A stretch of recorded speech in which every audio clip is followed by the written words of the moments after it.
وجعل لكم من جلود الأنعام بيوتا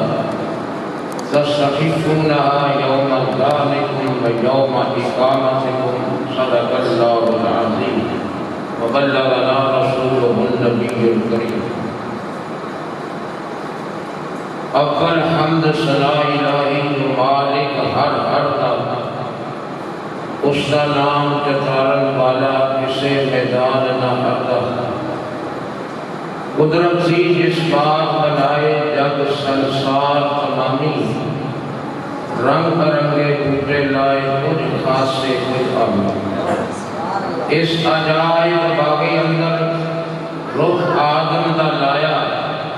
معرفت دا دیوا دے کے واہ پھلدار بنایا حکم دے بن کاکھنی اللہ واہ قدرت دا والی جیا جون لگاؤ دی بچ ہر پتھر ہر ڈالی آپ مکانوں خالی اس کی کوئی مکان نہ خالی ہر ویلے ہر چیز محمد رکھدا نت سنبھالی واہ کریم امت دا والی میر شفاعت کردہ جبریل دے رشتے چاکر نبیاں دا سر کردہ او محبوب حبیب ربانہ جو حامی روزے حشر دا آپ یتیم تے یتیمہ تائیں ہاتھ سرے تے دردہ یہ لکھواری اتر بلادوں تے دوئیے نسل بنا نام انہ دے لائق نہیں کی کلمے دا کرنا ہزار بار بشوئے مدہن بمشق و غلاب انود نامے تو مفتر کمال پہ آدھیس برکت واسطہ دوسری صلاة و سلام علیکم یا رسول اللہ وعلا آبی یا حبیب صلاة و سلام علیکم یا رسول اللہ وعلا آبی یا حبیب اللہ سب تعریفہ اللہ تعالیٰ دی ذات واسطے ہیں جو رب العالمین ہے تمام جہانہ کا پالنے والا ہے صدحہ درود و سلام ان صلی اللہ و مولا نبی کریم رؤوف الرحیم صلی اللہ علیہ وسلم بارگاہ اقدس کے اندر حدیہ درود و سلام عرض کرنے کے بعد سب تو پہلے جو لائے مشتاق احمد صاحب کو مبارک پیش کریں گے اگے بھی ایک پروگرام انہوں نے سترہ شادی کے موقع سے محفل میلاد کا بڑی کر دیا اور آج پھر اپنے بیٹے کی شادی سے سرکار نے ذکر کی محفل سجائی اس لازم علیہ مبارک بات مستحق دے دوسرا میں سمجھنا اینا دا بچیاں دا کوئی پیسہ بھی جائز دے دے جیڑا جائز کم تے لگ جاتا جیڑا جائز کم تے لگ جاتا یہ اس طرح دے ہوئے تے وہ نہیں جاتا وہ نہیں جاتے ہو وہ کسریاں تے لا دے گے کنیاں تے لا دے تے جیڑا پیسہ حلال دیئے دے اور وہ دا پھر اللہ تعالیٰ دے رسول دے ذکر تے پھر خرچ ہوتا ہے اور پھر اس دور کے اندر جو بڑا فتنے کا دور ہے ایک آدمی اگر کبھی محفل میں پتہ چھوڑ نہیں سارا یار دلی جگہ نہیں چھوڑ دینا ہر شہر مسئلے پھٹ ڈال کے اور اپنے بیٹے کی شادی سے اللہ رسول کا ذکر محفل سجائی انشاءاللہ یہ بڑی برکات حاصل اس بات میں عرض کرنا چاہنا شادی مولانا صاحب کو بھی ملاد بیان کریں گے نات کریں گے ملاد شریف بیان کریں گے تو ہے شادی دے موقع ہوتے شادی خانہ آبادی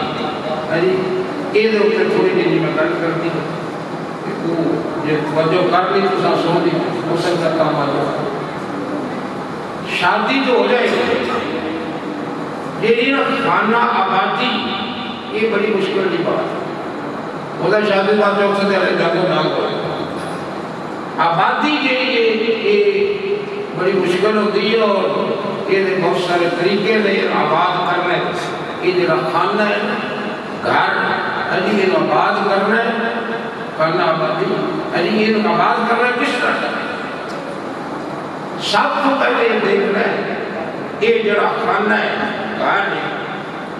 یہ زمین کیسی یہ اپنی یا کسی دی کھو کے لے غصب کی تھی یا کسی دا حق مارے. تو اگر کسی دا حق مارے ہے یا غصب کی تھی تو بنیاد ہی غلط ہوگی تو سوال کی سب تو پہلے زمین اور اس بعد پھر جو اٹاں لائیاں لگیاں اس مکان سے اس خانے وہ دیکھو بھئی حلال کمائی دیئے لگ رہی ہیں. اگر سے حلال کمائی دیئے تو پھر بڑی برکت. اگر پھر اس طرح کی کمائی نہ جائے تو پھر وہ فائدہ کریں. یہ بنیادی چیزاں نے اس خانہ آبادی اور اس بات میرے اکرمی پاک صلی اللہ علیہ وسلم فرماتا موجود نے اور قرآن مجید نے بھی سورہ نحل کے اندر جو آیت کریمہ تلاوت کی ہے اللہ تبارک و تعالیٰ نے گھراں دا ذکر فرمایا ہے. ایک گھر وہ جڑا منقولی ہے